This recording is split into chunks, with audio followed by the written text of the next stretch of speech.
ఇప్పటికే మన దేశంలో 10కి పైగా రాష్ట్రాల్లో మత మార్పిడి చట్టాలున్నాయి, యాంటీ కన్వర్షన్ లాస్ ఉన్నాయి.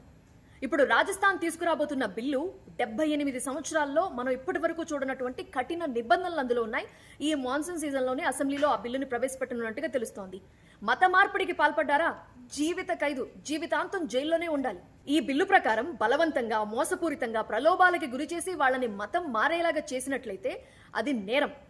మత మార్పిడి అనేది నాన్ బెయిలబుల్, బెయిల్ రాదు, కాగ్నిజెంట్ అఫెన్స్ గా పరిగణిస్తారు. అంటే సీరియస్ క్రైమ్, వారెంట్ లేకుండానే పోలీసులు అరెస్ట్ చేసే అవకాశం ఉంటుంది. ఇంకొక విషయం ఏంటంటే, వాళ్ళ మతం మార్చడం కోసం పెళ్లి చేసుకున్నట్లయితే, ఇల్లీగల్ కన్వర్షన్ కోసం పెళ్లి జరిగితే ఆ పెళ్లి చెల్లదు. మరొక విషయం కూడా మెన్షన్ చేశారు, వాళ్ళు తిరిగి ఫస్ట్ ఉన్న రిలీజియన్, ఒరిజినల్ రిలీజియన్ కి తిరిగి వస్తే అది మత మార్పిడి కిందకి పరిగణలోకి తీసుకోరు. ఇందులో శిక్షలు కూడా మెన్షన్ చేశారు. ఇల్లీగల్ కన్వర్షన్స్ కి పాల్పడితే 7 నుండి 14 ఏళ్ల జైలు శిక్ష, 5 లక్షల రూపాయల ఫైన్. మైనర్స్, హ్యాండిక్యాప్డ్, దివ్యాంగులు కానీ, మహిళలు, ఎస్సీ ఎస్టీలను కనుక కన్వర్ట్ చేసినట్లయితే 10 నుండి 20 ఏళ్ల జైలు శిక్ష పడే అవకాశం ఉంటుంది, 10 లక్షల రూపాయల ఫైన్ కట్టాలి. ఇక మాస్ కన్వర్షన్స్ అంటే పెద్ద సంఖ్యలో ఒకేసారి మత మార్పులు చేస్తూ ఉంటారు. అలా గనక చేసినట్లయితే 20 ఏళ్ల నుంచి లైఫ్, ఇక జీవితాంతం జైల్లోనే ఉండొచ్చు. అంతేకాదు 25 లక్షల రూపాయల ఫైన్ కూడా కట్టాలి. ఇదే అఫెన్స్ మళ్లీ చేస్తే, అంటే ఆల్రెడీ జైలుకు వెళ్ళొచ్చి కూడా మళ్లీ మత మార్పులకి పాల్పడితే జీవితాంతం జైలు శిక్ష, 50 లక్షల రూపాయల ఫైన్ కట్టాలి. భయపెట్టో, లేదంటే బలవంతంగానో, పెళ్లి చేసుకుంటామని మాటిచ్చో, లేదంటే మైనర్స్ ట్రాఫికింగ్ ద్వారానో కన్వర్షన్స్ జరిగినట్టుగా గుర్తించారనుకోండి, 20 ఏళ్ల నుండి జీవితాంతం జైలు శిక్ష, 30 లక్షల రూపాయల ఫైన్ కూడా కట్టాలి.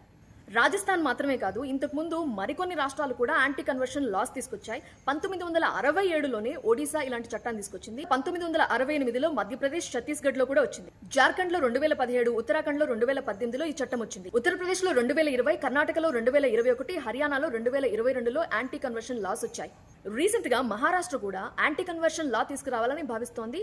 ఇప్పటి వరకు ఉన్న రాష్ట్రాల కంటే కఠిన నిబంధనలతో వాటిని అమలు చేస్తామని చెప్తోంది. ఇక తెలంగాణలో అయితే ఇప్పటి వరకు అలాంటి చట్టమే లేదు. ఏపీలో మాత్రం 1977 సంవత్సరంలో యాంటీ కన్వర్షన్ లా కాదు కానీ ఫ్రీడమ్ ఆఫ్ రిలీజియన్ అనే బిల్ అయితే పాస్ అయింది, కానీ అది చట్టరూపం దాల్చలేదు.